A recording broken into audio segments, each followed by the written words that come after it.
بسم اللہ الرحمن الرحیم۔ شروع اللہ کے نام سے جو بڑا مہربان اور نہایت رحم والا ہے۔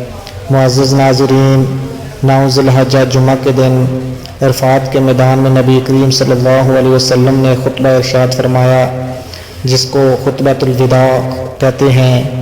اس خطبے کے اندر تقریباً 1,24,000 صحابہ کرام شریک تھے۔ اس کے اندر آپ نے تمام مسلمانوں کو آپس میں مساوات اور بھائی چارہ قائم کرنے اور اللہ کی عبادت کرتے رہنے کا حکم دیا۔ جب آپ صلی اللہ علیہ وسلم خطبے سے فارغ ہوئے، قرآن مجید کی ایک آیت نازل ہوئی جس کا ترجمہ یہ ہے: آج میں نے تمہارا دین تمہارے لیے مکمل کر دیا اور تم پر اپنی نعمتیں پوری کر دیں اور تمہارے لیے اسلام کو پسند کیا۔ جب نبی پاک صلی اللہ علیہ وسلم کا آخرت کا سفر نزدیک آیا تو آپ کو سر میں درد ہوا اور بخار ہوا، بغیر سہارے کے چلنا مشکل ہو گیا۔ ازواج مطہرات میں سے آپ حضرت عائشہ کے گھر میں قیام پذیر رہے۔ آپ صلی اللہ علیہ وسلم پر غشی آتی رہی، کچھ افاقہ ہوا تو حضرت علی کے سہارے مسجد میں تشریف لائے۔ حضرت ابو بکر صدیق رضی اللہ عنہ نماز پڑھا رہے تھے۔ آپ کے قدموں کی جاپ سن کر حضرت ابو بکر نے پیچھے ہٹنا چاہا تو آپ صلی اللہ علیہ وسلم نے منع فرمایا۔ اس کے بعد آپ نے خطبہ دیا۔ آپ نے فرمایا، اللہ نے اپنے بندے کو اختیار دیا ہے کہ وہ دنیا کی نعمتیں لے یا خدا کے پاس جو کچھ ہے اسے قبول کر لے۔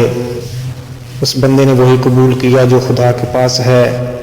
یہ سنتے ہی حضرت ابو بکر صدیق داڑے مار مار کر رونے لگے۔ انہیں رونے سے آپ نے منع فرمایا اور فرمایا کہ میں تمام لوگوں میں سے بڑھ کر ابو بکر کے مال اور رفاقت کا ممنون ہوں۔ میں سب کا احسان اتار چکا ہوں، لیکن ابو بکر کا بدلہ خدا ہی دے سکتا ہے۔ پھر آپ نے فرمایا، تم سے پہلے لوگ انبیاء اور اولیاء کی قبروں کو سجدہ کیا کرتے تھے، خبردار تم قبروں کو عبادت گاہ نہ بنانا۔ اسی خطبے نے آپ نے فرمایا، اے عباس، میں خدا کے ہاں تمہارے کچھ کام نہ آ سکوں گا۔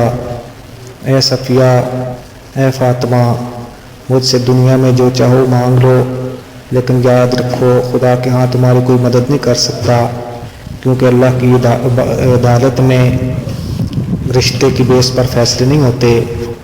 اگر اللہ کا قرب حاصل کرنا ہے تو اس کی عبادت کرو۔ اس کے بعد آپ حجرہ میں تشریف لے گئے۔ بیماری کا زور تھا۔ آپ نے حضرت عائشہ رضی اللہ عنہا سے پوچھا، کچھ اشرفیاں تھیں، وہ کہاں ہیں؟ حضرت عائشہ نے فرمایا، وہ میرے پاس ہیں۔ آپ صلی اللہ علیہ وسلم نے فرمایا، جاؤ انہیں خیرات کر دو۔ آپ صلی اللہ علیہ وسلم کی زندگی کی یہ آخری رات تھی۔ گھر کے چراغ میں تیل بھی نہیں تھا۔ ام المومنین حضرت عائشہ رضی اللہ عنہا نے خادمہ سے کہا، جاؤ کہیں سے تیل لے کر آؤ۔ پیر کا دن تھا، سپہر کا وقت تھا، 11 ہجری 12 ربیع الاول۔ آپ کی عمر 63 سال۔ حضرت عائشہ رضی اللہ عنہا کے حجرے میں آپ رحلت فرمائی۔